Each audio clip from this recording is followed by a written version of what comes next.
이거 노래 부른 가수들 내년 아카데미 시상식 무대 준비해야 합니다. 주제가상 후보에 오를 가능성이 충분히 있어요. 그런데 골든 이 노래 춤추면서 라이브 가능합니까?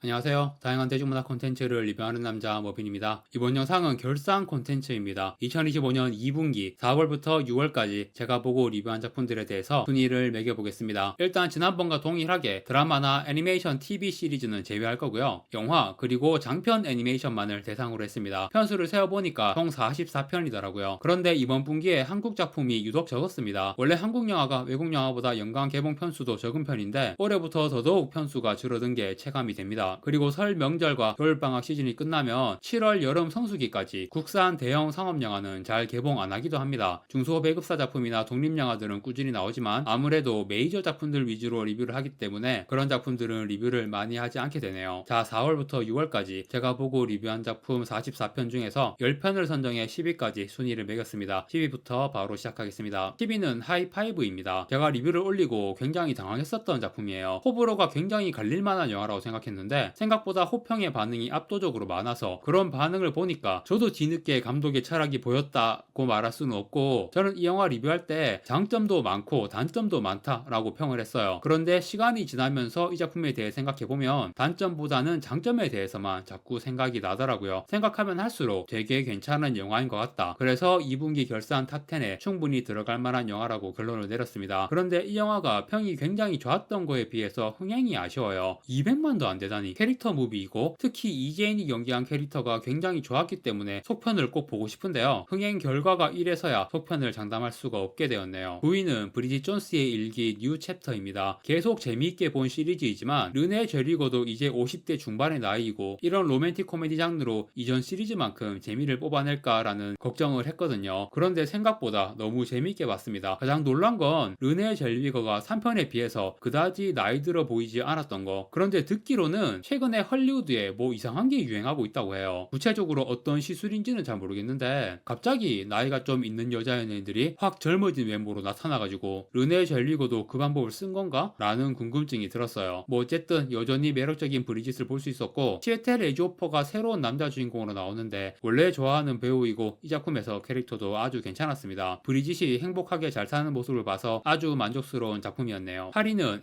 F1 더 무비입니다. 미션 임파서블과 함께 2분기 가장 기대되는 블록버스터 작품이었죠. 두 작품 다 재미있게 잘 나왔습니다. 다만 올해 상반기 극장가가 흥행이 정말 어려웠기 때문에 이런 블록버스터들이 좀 캐리해주는 게 있어야 하는데 F1 더 무비는 생각보다 흥행이 크게 터지지 않고 있네요. 미인파도 그렇지만 상영 시간이 너무 길어. 확실하진 않지만 단지 상영 시간이 긴 것만으로도 단점으로 인식하는 관객들이 늘고 있는 게 아닌가라는 생각도 들고요. 그리고 F1 더 무비는 분명 재미는 있는데 확실히 스토리의 단점은 큰 영화예요. 그리고 특수간파를 심하게 받기 때문에 일반관 위주로 관객을 많이 모으는 데는 한계가 있는 것 같습니다. 충분히 잘 만들고 재미있는 작품이지만 워낙에 대작이고 기대도 컸기 때문에 스토리의 단점이나 흥행 면에서도 아쉬움은 확실히 느껴지는 것 같습니다. 7위는 프레데터 킬러 오브 킬러스입니다. 1분기 때는 탑10의 애니메이션은 한 편도 없었거든요. 그런데 2분기는 흥미로운 애니메이션들이 많이 나왔고 탑10에도 2편을 넣게 되었습니다. 그리고 탑10의 10편 중에서 7편이 극장 관람작이고 3편이 OTT 작품입니다. 프레데터 킬러 오브 킬러스는 디즈니 플러스를 통해서 감상한 장편 애니메이션입니다. 사실 이 작품의 내용이 엄청 마음에 들지는 않아요. 이 작품뿐 아니라 최근에 프레데터 프랜차이즈의 방향성 자체가 제가 원하는 방향에서 좀 멀어지고 있는데 그 점은 계속 서운합니다. 하지만 이번 작품에서 토레스라는 되게 마음에 드는 캐릭터가 있었고 토레스를 주인공으로 해서 안도르 같은 실사 드라마 나오면 좋겠어요, 진짜로. 그리고 액션이 진짜 좋았습니다. 이 작품에서 화려하고 박진감 넘치고 잔인하면서도 굉장히 창의적인 액션 장면들이 많이 나왔습니다. 디즈니 플러스에서 갈수록 좋은 콘텐츠들이 늘어나고 있는 느낌이네요. 디즈니 플러스가 넷플릭스의 경쟁자로서 이대로 잘 해나갔으면 좋겠습니다. 6위는 야당입니다. 하이파이브와 함께 탑10의 한국 영화는 2편이고요. 야당이 2분기에 가장 재미있게 본 한국 영화입니다. 2025년 상반기를 통틀어서도 1분기에 나온 승부 다음으로 재미있게 봤습니다. 2025년에 강하늘 출연작이 굉장히 많이 나오네요. 2분기에 당신의 맛이라는 드라마도 있었고 오징어 게임 3에도 나왔고요. 곧 넷플릭스에서 84제곱미터라는 영화도 나옵니다. 최근에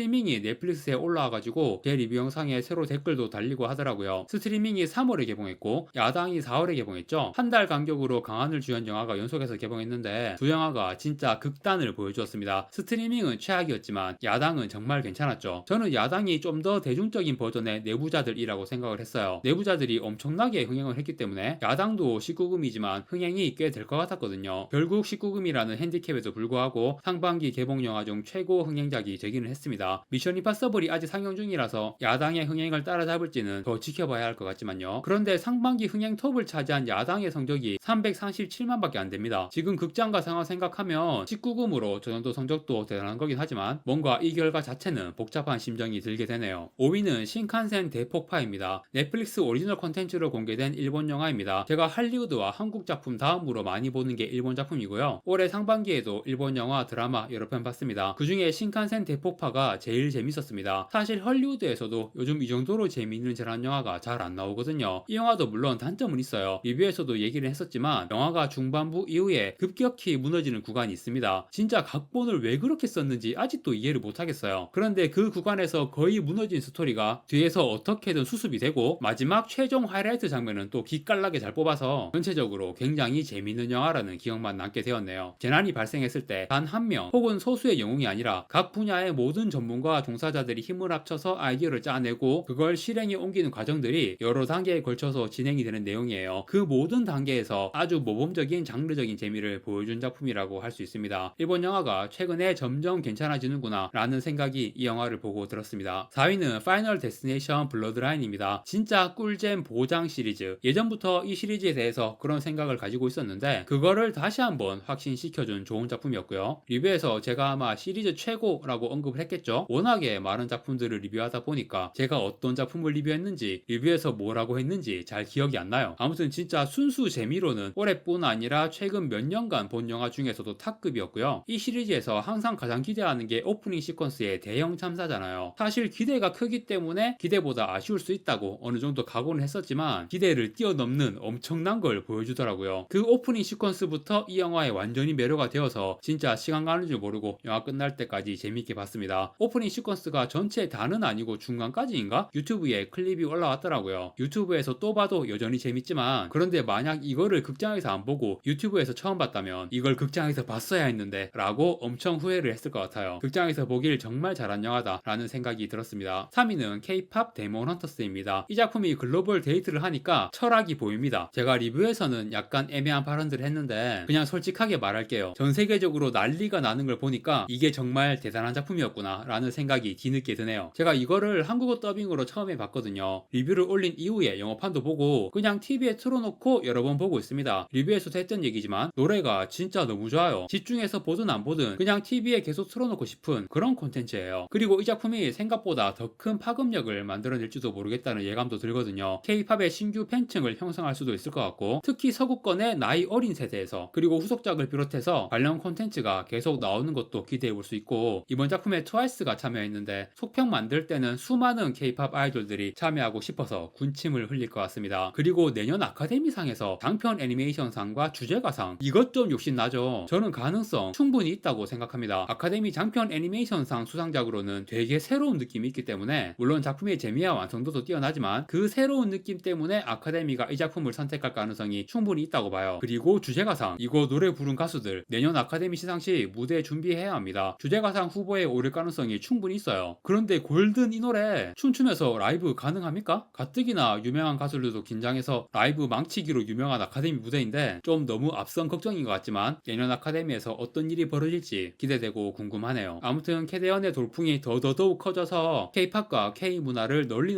세상에 많이 알렸으면 좋겠습니다. 2위는 시너스 죄인들입니다. 라이언 쿠글러 영화가 항상 로튼토마토 평점이 엄청 높잖아요. 그게 고평가라고 느끼는 사람도 많았고 사실 저도 그동안 어느 정도는 그렇게 생각했어요. 시너스가 우리나라 개봉 후에 평가가 약간 갈리는 편이던데 우리나라에서 흥행도 전혀 안 되었고요. 그런데 저는 이 영화가 그동안 본 라이언 쿠글러 영화들과 비교해서 압도적으로 재미있었습니다. 당연히 이 작품은 여러가지 메타포와 주제의식을 담고 있고 그 부분도 흥미롭긴 하지만 뱀파이어 장르로서의 순수 재미가 저한테는 진짜 일품이라고 느껴졌어요. 그런 여러가지 메타포가 엮여있는 전체 스토리가 다 그리고 캐릭터도 너무 좋았고 우리나라 개봉 후 평가가 좀 갈리는 걸 보고 내가 좀 과대평가한 걸 수도 있겠다는 생각도 살짝 들었어요. 들었거든요. 그런데 아무리 생각해봐도 진짜 너무 재미있고 잘 만든 영화다, 그런 확신만 계속 커지더라고요. 이 순위에선 2위를 줬지만 사실상 1위 작품과 동급입니다. 2분기뿐 아니라 상반기 전체를 통틀어서도 최고로 재미있게 본 작품이라고 할 수 있습니다. 1위는 미션 임파서블 파이널 레코닝입니다. 2위인 시너스 제인들과 동급이라고 앞에서 언급을 했는데요. 어떤 작품을 1위로 할까에 대해서 좀 고민했는데 두 가지 이유로 이런 선택을 했습니다. 첫 번째 이유는 상영시간. 미션 임파서블 파이널 레코닝은 거의 170분에 가까운 상영시간이에요. 요즘은 그냥 상영시간 긴 것만으로 단점이라고 생각하는 사람들이 있는 것 같고 제가 그 중 하나거든요. 그런데 이 작품은 그 긴 상영시간이 전혀 체감이 되지 않을 정도로 시간 가는 줄 모르고 몰입해서 봤습니다. 정말 대단하다고 생각해요. 그리고 두 번째 이유는 역시 톰 크루즈에 대한 리스펙이죠. 영화를 보면서 배우에 대한 존경심 때문에 눈물이 날 것 같았던 경험은 거의 없거든요. 진짜 영화관에서 이 영화를 보며 그런 감정을 맛본 게 너무 강렬하게 기억에 남았어요. 아카데미에서 톰 크루즈한테 공로상 준다고 하는데 미션 임파서블 파이널 레코닝이 내년 아카데미에서 작품상 후보로도 올랐으면 좋겠습니다. 그 정도 대우는 받아야 하는 작품이라고 생각해요, 진짜. 그런 마음까지 담아서 시너스도 물론 좋았지만 미션 임파서블 파이널 레코닝을 2025년 2분기 1위 작품으로 선정하게 되었습니다. 네, 이렇게 2025년 2분기에 제가 가장 재미있게 본 탑 10 작품을 소개해 보았고요. 분기 결산 콘텐츠는 지금 좀 고민하고 있습니다. 그냥 반기나 한 해 전체 결산만 하는 게 좋을 것 같고 3분기부터는 안 할 수도 있을 것 같네요. 네, 이번 영상은 여기까지입니다. 구독과 좋아요 부탁드립니다. 시청해주셔서 감사합니다.